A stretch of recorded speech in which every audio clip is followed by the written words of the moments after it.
When we chase something and go after it and try to get it, but it's not actually the real thing that we want. If you had money in the bank, but your family didn't respect you, would it be worth it?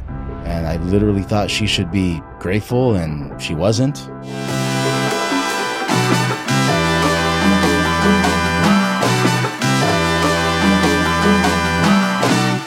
how do you build an incredible life with your business, with your job, without blowing it up? This is an incredible episode that I think is totally relevant. My good friend Jason Vallotton is going to be joining me to talk about tactics to make sure that you're staying connected at home, staying connected with your kids, staying connected with your wife while going after big things. You know, so many times people get out of balance, and I'm a recovering guy. I've really gone to extremes, and I still do to this day. And meeting Jason and getting connected with some of the people that I have over the last few years has literally saved my life. And being a business coach and working with clients that are buying homes, that are trying to build up investment portfolios, I see it every day that people will sometimes go to extremes with tons of collateral damage with the things that matter most, trying to build things in life. And there's a reason why, and it doesn't have to be one or the other. You can have it all. This episode, Jason's going to talk about exactly how to do that. Jason's worked with people that are worth $1 billion, very, very high net worth people, very important people, and, you know, high level pastors and leaders all over the world. And so you're going to get a ton out of this episode. Do me a favor. I know some of you guys are watching this because you tell me all about it. Like, subscribe, download, and leave me a comment. It helps these podcasts grow. And we're really trying to get this message out there because it's really important right now. Thank you so much. We'll see you on the episode. So before we jump into the topic, just for people that may not have seen you, I'd love that for them to kind of hear your background, because I don't know, you're a pastor, you're an emotional health coach, but you're a master fly fisherman. You're a lot of different things, bro. So I'm a dad. You're a dad. That's the biggest thing that I am. I've got 5 kids. And, you know, I've worked at Bethel Church for 20 years on staff and overseeing our counseling departments and on the senior leadership team and the church leadership team. But my background's been in counseling forever, since I came on staff. And so that has taken me lots of different places, helping lots of different people, everything from addiction to marriages to, you know, affairs, divorce, and kids. I've really had the privilege of just seeing so many different types of people. And then, of course, I've spent so much time helping people strategize how to build a life that really works for them. And I think that's what we all really want, right? Like when I think about most people's life, like even my life, like I want a life of peace. And peace is not the absence of war. It's not the absence of work. It's how we do life and the rhythm that we do life in. And so, of course, it's not always possible to live in that 24/7, but that's what we're all working to build, is a life that really serves us and serves our goals and serves our vision. And so that's what I've been doing for a really long time. And I started Brave Co., which is a men's discipleship program in 2020. And we just been spending so much time helping men, helping marriages, helping kids build a life that they're proud of. Yeah. And I mean, you've literally counseled thousands of people. I don't know what the number is, but I know you've helped hundreds of people through affairs. Yeah. You've talked to guys about every kind of addiction under the sun: alcohol, drugs, pornography, overeating. I mean, anything and everything that human beings could go to avoid their pain or to try to numb themselves. I mean, you've seen it all.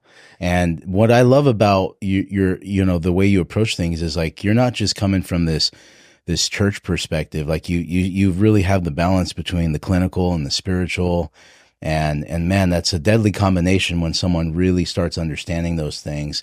You know, for me, Jason, like, I mean, I've been, you know, my story, I've been on your podcast before, but I told our friend group one time, I was like, man, I don't know how to be a grinder, and have peace at the same time. Like I really, and that's part of the addictive mentality sometimes, is it's all or nothing.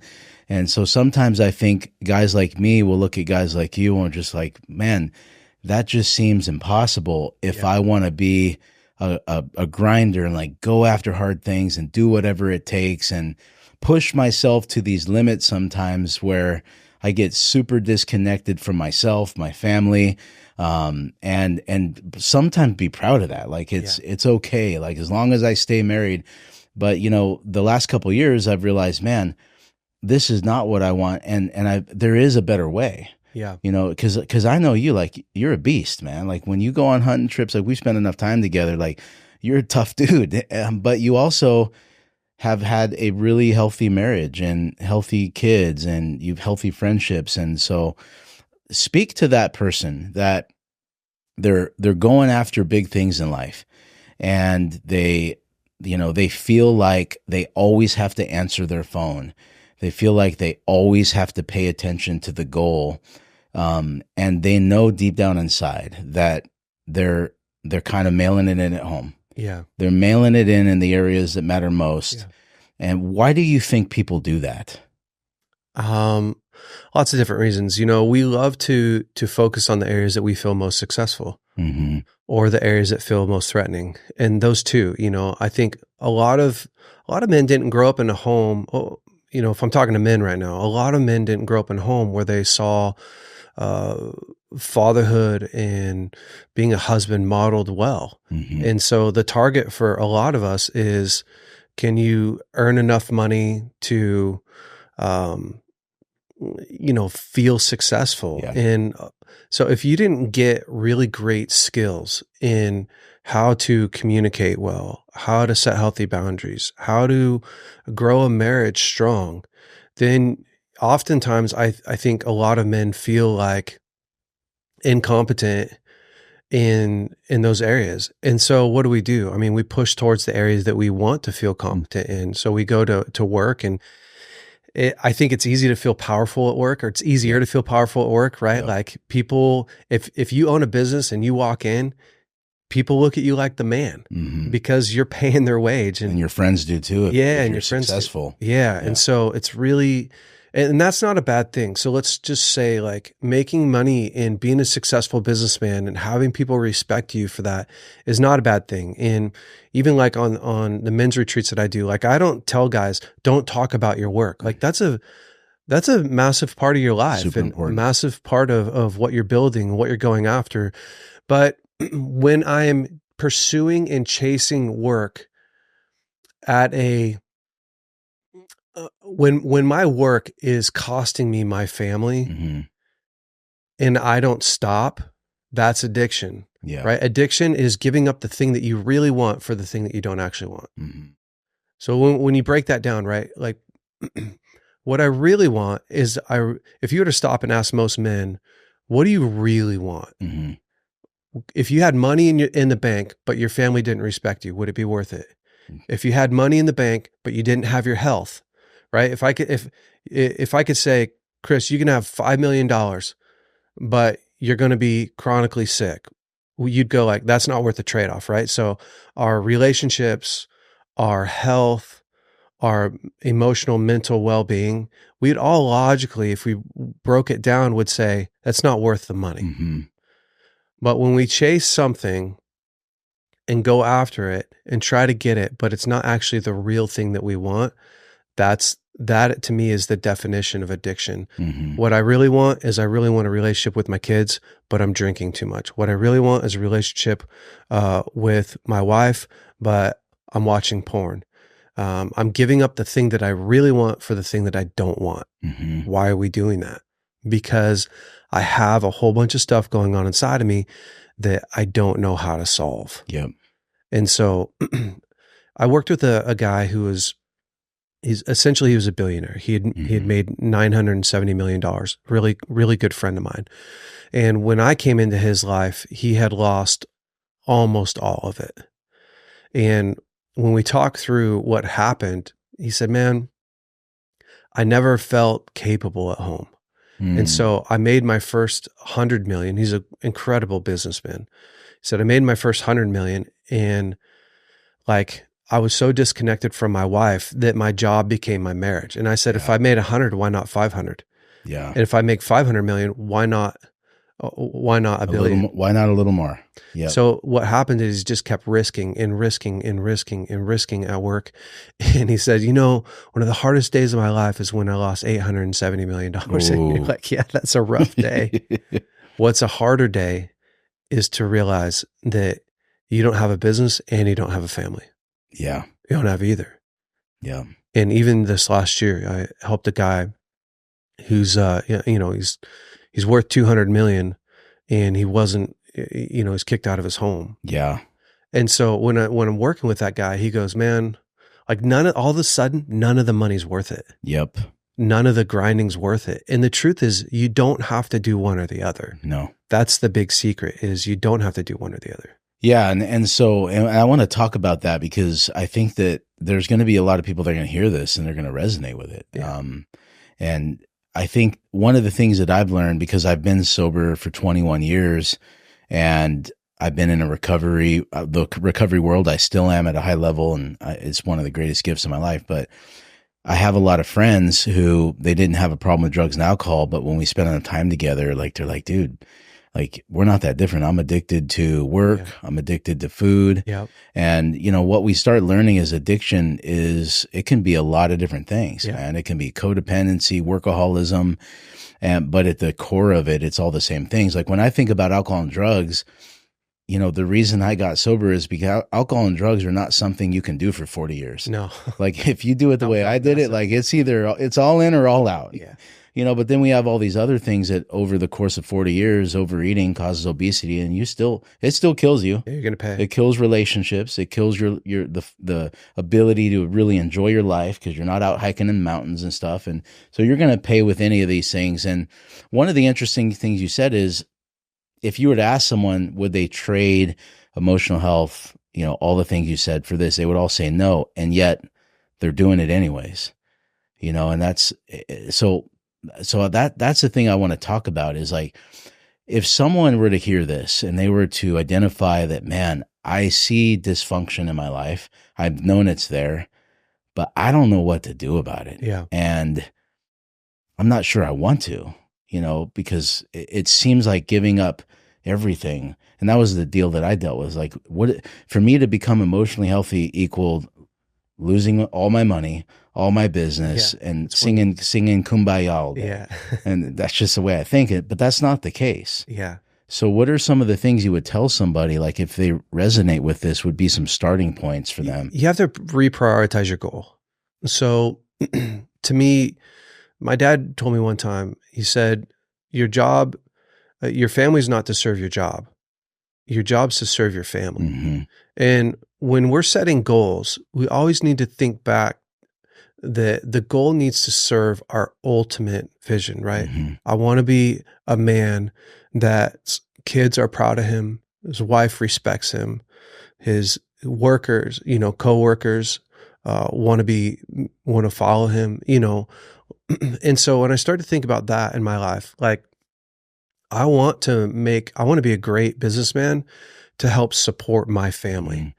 And it's really prioritizing those goals. And so, when I go work out in the morning, like we work out together, and I've just went through a whole season where I actually, honestly, sometimes we work out at 6 a.m. Sometimes I'm walking in at 6:30 Mm-hmm. because my family, my daughter was going through a really hard time. So in the morning, I would have to evaluate in the morning, is working out helpful for her Right. and my wife, or is it not? And if it's not, and I know a lot of guys would say like, dude, working out's the most important thing. Like you have to start your day out well. But the truth is like, if it doesn't serve my family Mm-hmm. and it only serves me, then it's not worth it. So I can find another moment in the day to work out besides 6 a.m., even if it means not showing up for you. Mm-hmm. You're not so I'm thinking back to my original goal. Well, what does that do?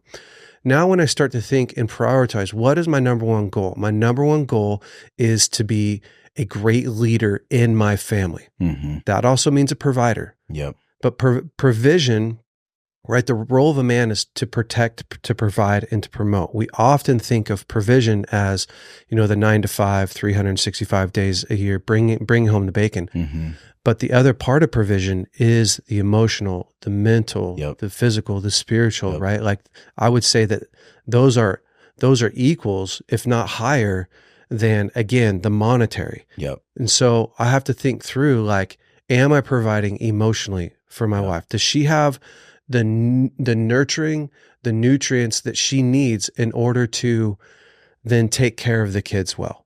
Do my kids have a bond to me? Do they have the nutrients from our relationship to do their life well? Mm-hmm. And then do we have the provision enough to run our family well? Mm-hmm. And so I'm assessing. So every man needs to assess, how is my main target, Mm-hmm. my family? Yep. And then from that, now how much time, how much money, how much effort do I need to put into that? And so Yep. I just met with a friend of ours, and we were talking about some of the goals that he had for his life. And he said, hey, this year I want to double my income. Mm-hmm. And I said, cool, that's awesome. How much money do you have in the bank? And he said, he had a couple million in the bank. Mm-hmm. Great. What are your bills? What are your bills right now? His bills were minimum, Mm-hmm. right? So right now you can cover all of your expenses. You can go on vacations. You can do all that stuff, right? Like you have plenty of money. Yeah. Yep. Great. How's your family doing? Not super great. How's your marriage? My marriage is okay. Yep. How are your kids? My kids aren't doing awesome. Great. You have the wrong goal. Yep. You have the wrong goal. Yep. Because if you want to double, so if you put $10 million in the bank this year, but your family's suffering and your wife is suffering, what did you actually gain? So what happens is when we reprioritize, now I start to go, okay, what does your family really need? Mm-hmm. Well, they need this connection, or what's keeping me from being a great husband right Mm-hmm. now? What's keeping me is I actually don't have the skill set to do conflict. Yep.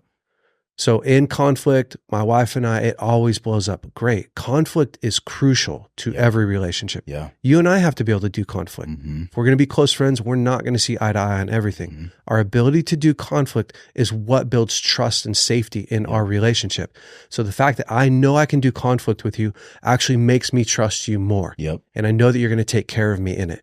Great. So if your goal is to do that, take a marriage course, read the boundaries book. Start to look at the triggers in your life. Hire a coach, hire a counselor. That's the thing that you're trying to solve, right? Yep. It's not do less work. Yep. Because a lot of guys hear that, like, do less work at work. It's like, no, work, right? Work, have goals for work that also again help support what would happen if you took a coach or a counselor and you worked on the biggest issue in your life. If it's your marriage and you said, okay, I'm going to focus on work and I'm going to do this thing. And I'm going to make sure I save enough time. Yep. And it may cost you a little bit of revenue. It may cost you a few hours at work. It may cost you a little bit of focus. But if we look at the long term, like we're always talking about investments, if you look at the long-term investment, if your marriage is doing well, how much more emotional, mental, physical capacity do you have to now invest into your future? Yep. You have so much more bandwidth. So I think guys actually misassess what's really going to 5, 10, 15 years move the needle even financially for them. It's if you get your life, there's no perfect balance, but if you get your life in order, it saves so much bandwidth. It totally does. No, that makes all the sense in the world. And, I think when I coach people in the business world, I think a lot of this comes down to time management too, because I was at a conference recently and Alex Hormozy was teaching people about creating content. And, he said, hey, I know everyone thinks they don't have time, but I'm just going to ask you to look at your day and think about how many hours are you doing dumb stuff, and I'm asking for an hour of your time. How much time do you play pickleball? Hey, that's a shot over. I can't believe you went there, man. We might have to edit that out. That is like worse than talking about politics, right? It is. Dude. It is. It's a big deal. But yeah, no, for sure. And I think that for people that are looking at this and trying to figure it out, I think what you're saying is you can do both, and it's worth doing both. And I know for me that focusing on connection with my wife in the last several years and my kids, I think it's actually helped me make more money, to be honest with you, man, because I just feel a lot more connected at work. I don't feel guilt and shame being at work extra hours because my wife knows there's 2 nights a week I'm here till 6:30 Yep. and when to expect me home.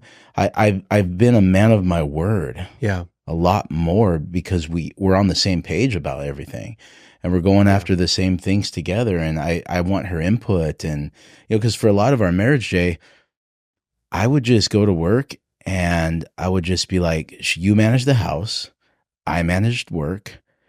And whenever she didn't do her part well, I would get resentful and bitter, Yeah. almost as if I just expected her to do that perfect and I'll do my part perfect. I'm not going to talk to you about what's going on here because I felt like I don't want her to have to hear about what I deal with at work. I'm protecting you by not hearing about that. And she would always ask me for 14 years, man, how was work today? I was like, you don't want to hear about that. And Yeah. I thought I was doing her a favor. Yep. And then all of a sudden we enter into this season where we're really disconnected, and I'm resentful and bitter because I feel like she's not doing what I expect her to do at home. And don't you know that I'm this big man conquering the mountain at work? And I literally thought she should be grateful, and she wasn't, and it wasn't. And now I'm like, geez, man, that was such a bad perspective. Yeah. It's back to, for her, if you have money, but you don't have connection, what do you have? Nothing. You don't have anything. We had right? nothing. No. And so again, life's a big trade-off. It really is. And my wife and I right now we've been in a season like, I've said this so many times recently, but a year and a half ago, we had $1,000 in the bank account. Mm-hmm. And I was headed to do this trip overseas, and it was just this big grueling trip. And I realized, like, okay, I can't keep living with $1,000 in my bank account. Mm-mm. I can't. I'm a pastor. I live on a pastor's salary. I make, I don't know, $70,000 a year or something like that. Mm-hmm. You can't live on $70,000 a year here in Redding. Not in California. You can't do it.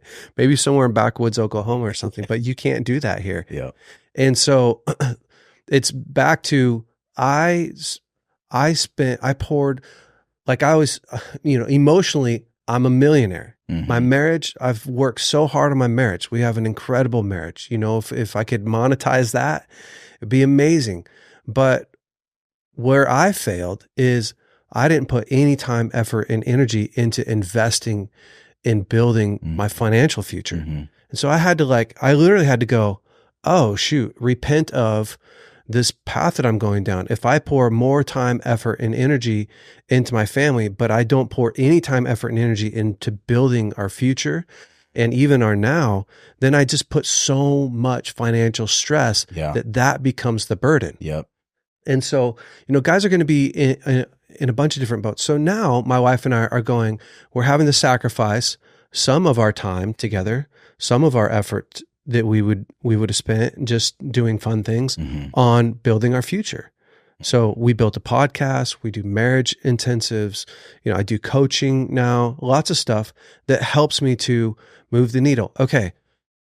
What's that done to us? Well, it takes less time away from us, but we already function awesome. Mm-hmm. And now I put so much time, effort, and energy into my family and to building that strong. So now we have that bank account. We have an emotional bank account to pull from and invest it into. Sometimes I'm working harder. Sometimes I'm working longer at work. Yep. It's not the actual time that you're away from your family.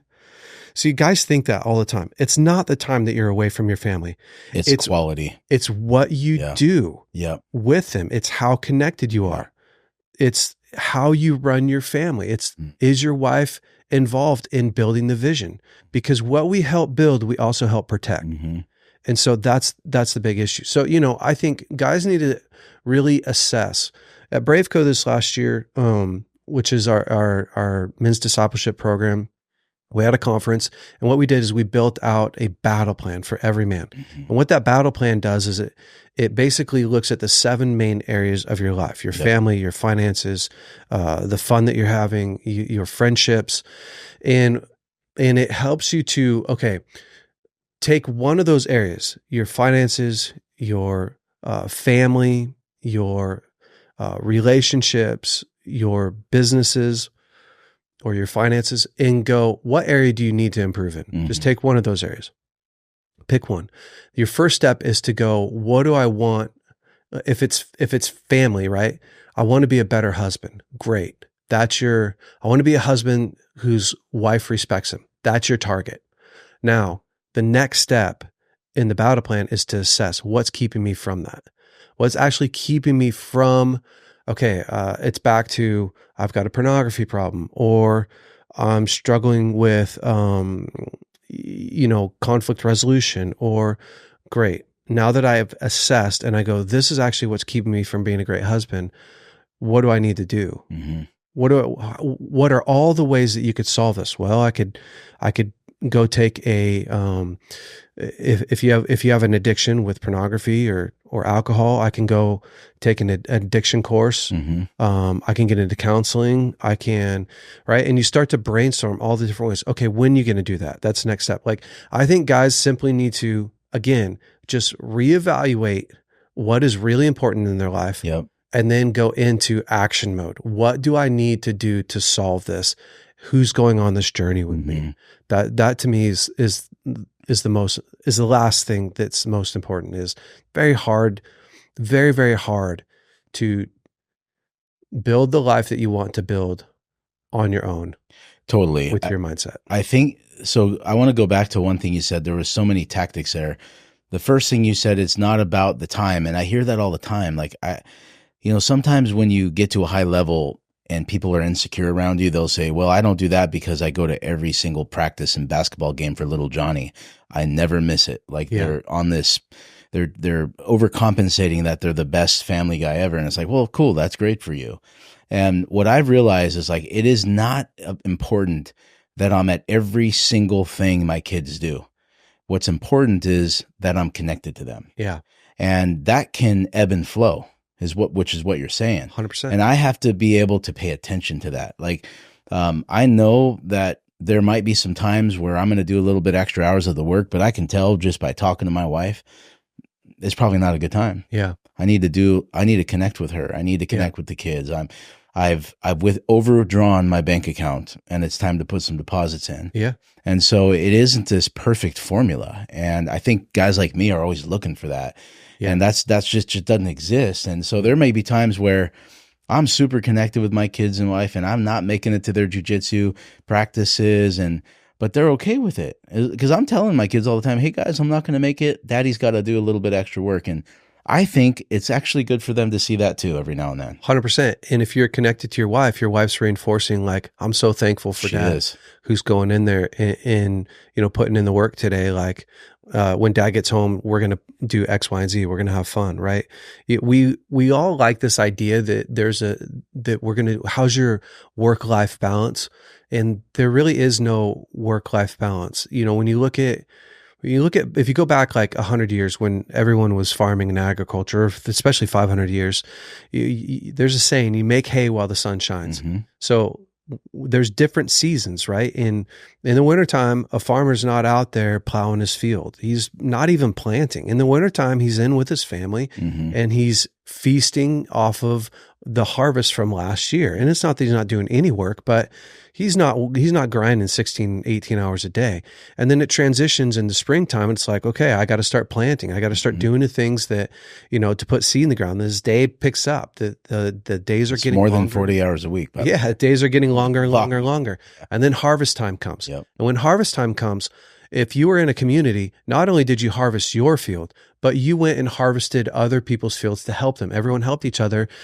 And, your wife knows you're not coming home until that field is done, because if it rains, it ruins the crop. And no one's going, where's Dad? Why is he not here? What's wrong with him? Does he not love me? What's happening?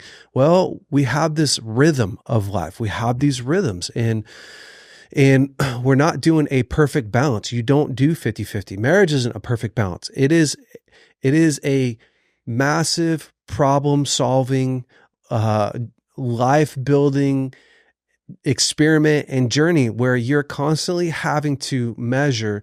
Lauren and I went on vacation. And so I did the Braveco conference. We went on 10 days of vacation. Plus I did the conference. So I didn't do any coaching. I didn't do any groups. I looked at my bank account and went, okay, guess what time it is?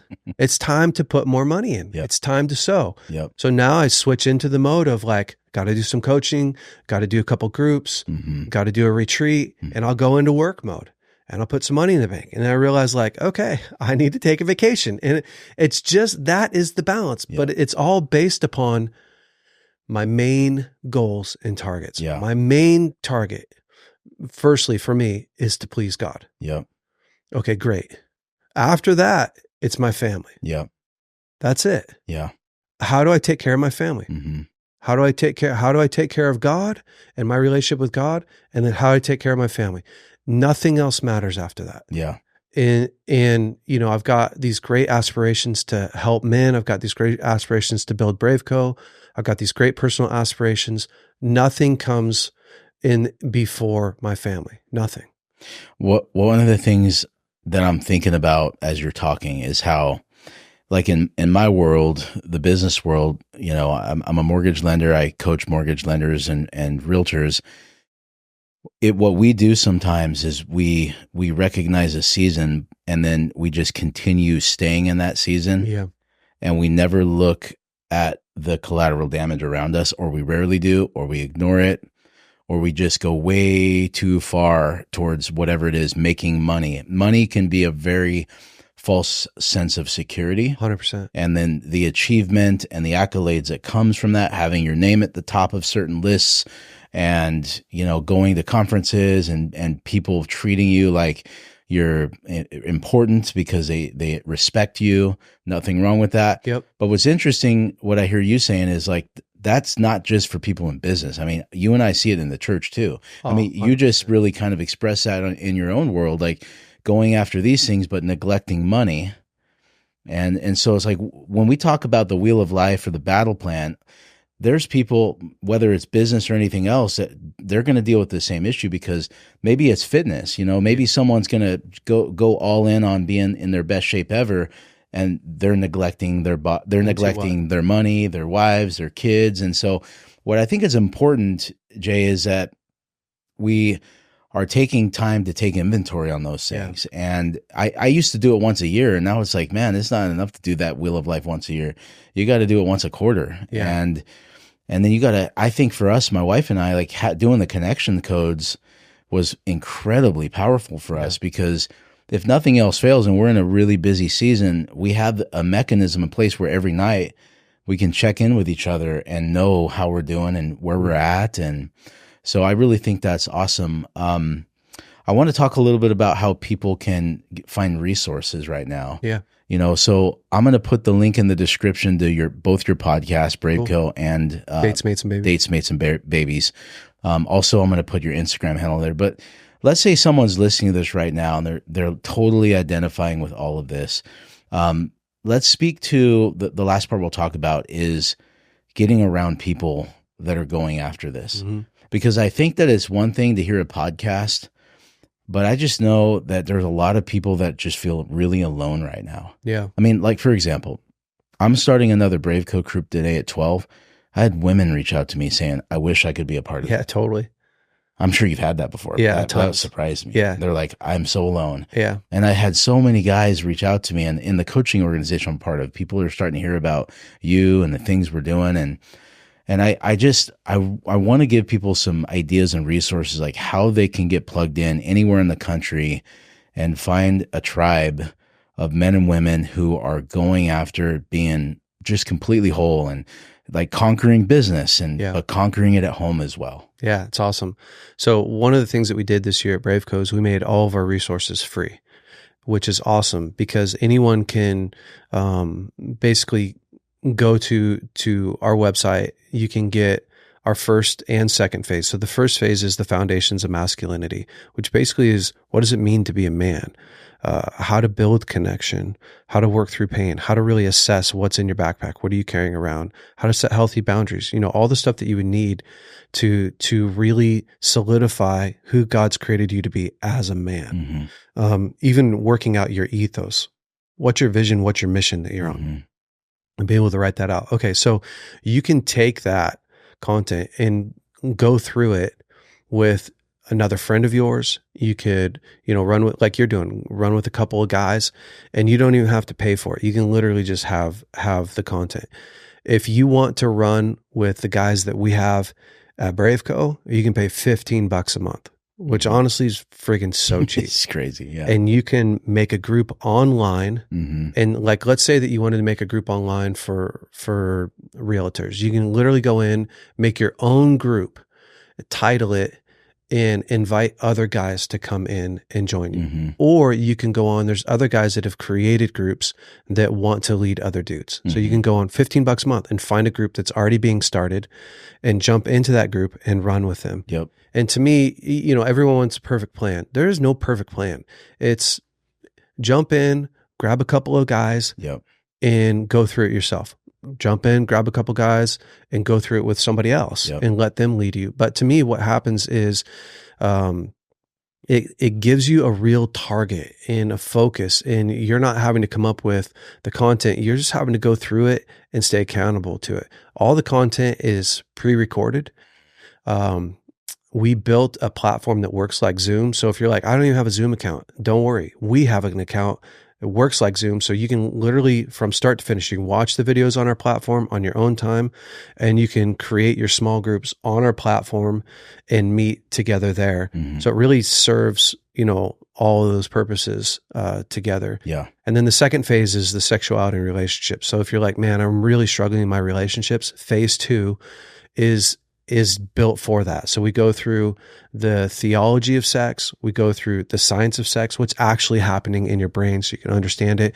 The connection codes is in there. So emotion-based communication, mapping out your past, mapping out your cycles, how to create healthy routines. And so it really takes you from A to Z, like how to build healthy relationships. And so anyways, I'd encourage guys, like if you really are like, man, I'm looking for a catalyst in my life to growth.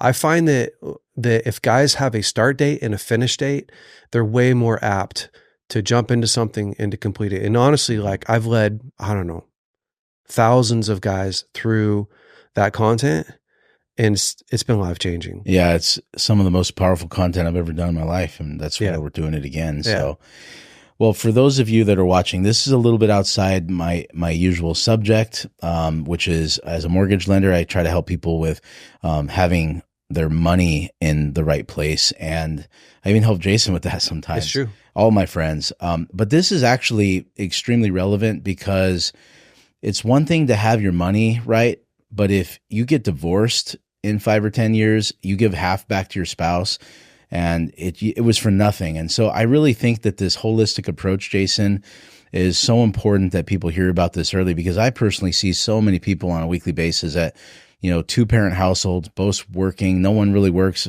less than 40 hours a week anymore. Yep.